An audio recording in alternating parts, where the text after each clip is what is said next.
प्रधानमंत्री नरेंद्र मोदी के आह्वान के बाद यूनाइटेड नेशंस ने 2023 को इंटरनेशनल ईयर ऑफ मिलेट्स घोषित किया।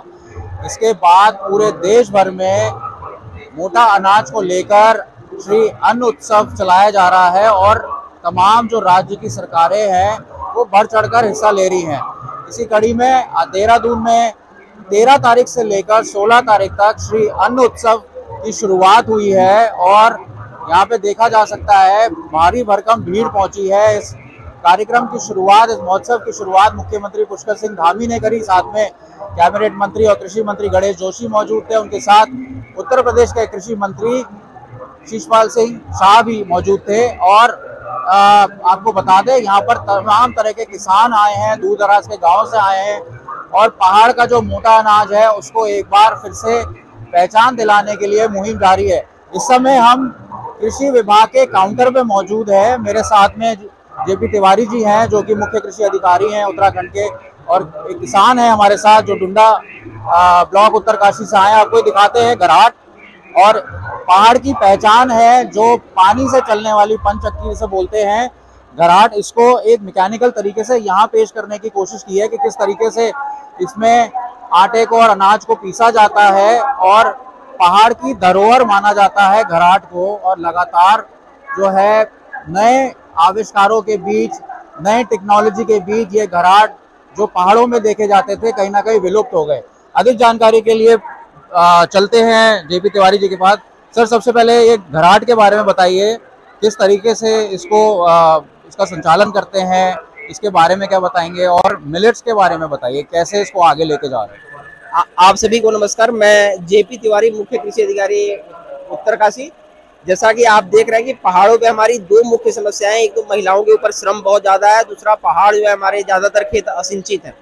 तो ये हमारे भट्ट जी ने हमने इस दोनों समस्याओं के निराकरण के लिए एक सिंगल मशीन बनाई हुई है।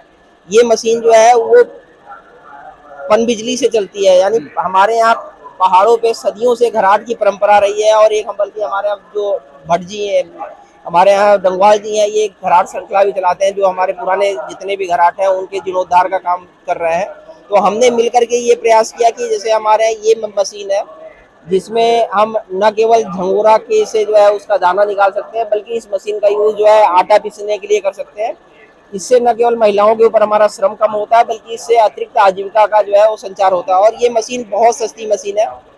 नॉर्मली जैसे बिजली से चलती है तो वो 1 घंटे में 4 यूनिट 5 यूनिट लेती है, तो उसमें खर्चा 20 से 25 रुपए घंटे का आता है। जबकि ये पानी से चलेगी तो इसमें कोई भी खर्चा नहीं है। तो आदमी इसको न केवल आजीविका कर सकता है, बल्कि साथ ही साथ जो है दूसरे तरह के भी रोजगार इससे मसाला चक्की, धान चक्की, आटा चक्की, इसमें पर एक मोटर का इस्तेमाल किया जा रहा है। क्या गांव में भी ये मोटर का इस्तेमाल करना होता है? नहीं, ये चूंकि यहाँ पे ये एक प्रदर्शनी है तो इसमें इसलिए इसको घुमाने के लिए हम मोटर का प्रयोग कर रहे हैं। नहीं तो ये जो है चाहे इसको पानी को लिफ्ट करना हो, चाहे इसकी चक्की चलानी हो, दोनों के लिए हम पानी का यूज करेंगे।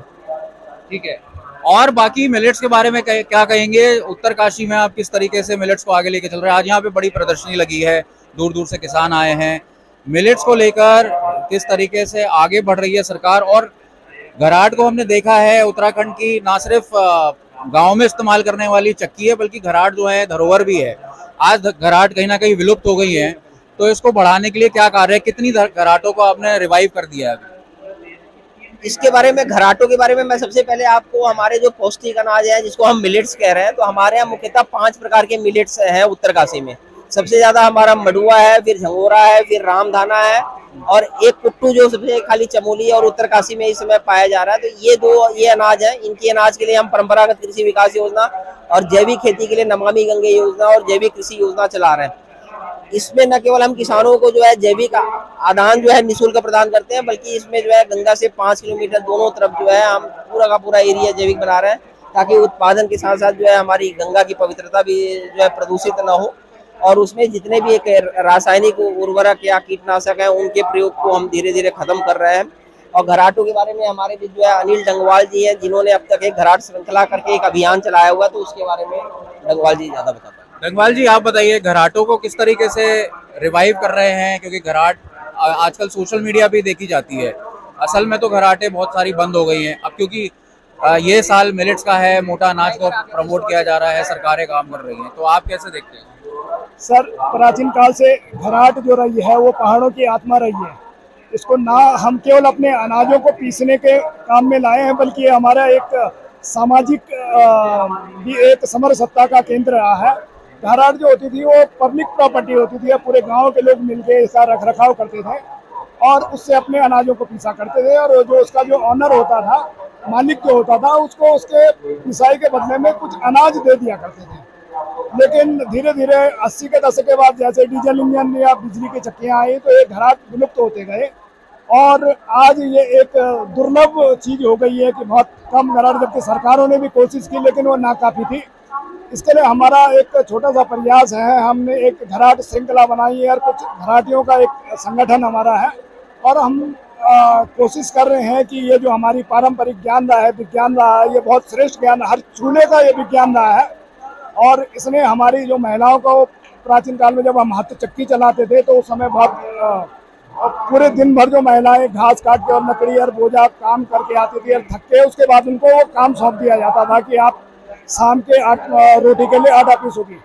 तो उस श्रम भार को इसने कम किया है, ये हमारी आत्मा में बसता है, और हम एक प्रयास कर रहे हैं कि इसको जीवित रखें। ये बहुत अच्छा विज्ञान भी है। इसके घराट के जो भी हम पिसाई करते हैं उसकी जो पौष्टिकता है वो बरकरार रहती है, उसकी जो न्यूट्रिशन वैल्यू है, क्योंकि घराट से जो आटा निकलता है वो बिल्कुल ठंडा आटा निकलता है, जबकि हम किसी छोटी बिजली की किसी भी मशीन में पीसे तो वो कम आरपीएम पे भी चलेगी तो भी उसका जो आटा होता है वो गर्म होता है उसके। ठीक है, हमारे साथ यहाँ पर शेफ भी नजर आ रहे हैं। शेफ, आप पहले अपने बारे में बताइए और मोटे अनाज को आप किस तरीके से देखते हैं? इनका जो हमारी थाली में मोटा अनाज किस तरीके से वापस आएगा? वापस जल्दी, बहुत जल्दी आएगा। अगर हम इसको बारे में जिसको जितना जानकारी होगा बहुत जल्दी वापस आएगा, बहुत ही जल्दी। इसमें बेनिफिट कितना है जो समझने की बात है, जब किसी को समझाएंगे इसके रेसिपी क्या होते हैं। पहले हम लोग जैसे मंडुआ है, जिसको हम रोटी खाते हैं, इसके हम चाय से लेकर सेक से लेकर स्मूदी से लेकर स्नैक्स से लेकर सब कुछ खा सकते हैं। जैसे उत्तपम बना दिया, डोसा बना दिया, हर वैरायटी के इंटरनेशनल तक हम इसको हर प्रकार का पास्ता अगर खाना चाहते तो पास्ता बन सकते हैं, पौधे का, कोहनी का, चीना का, हर चीज़ का हम इसका बारे में कर सकते हैं।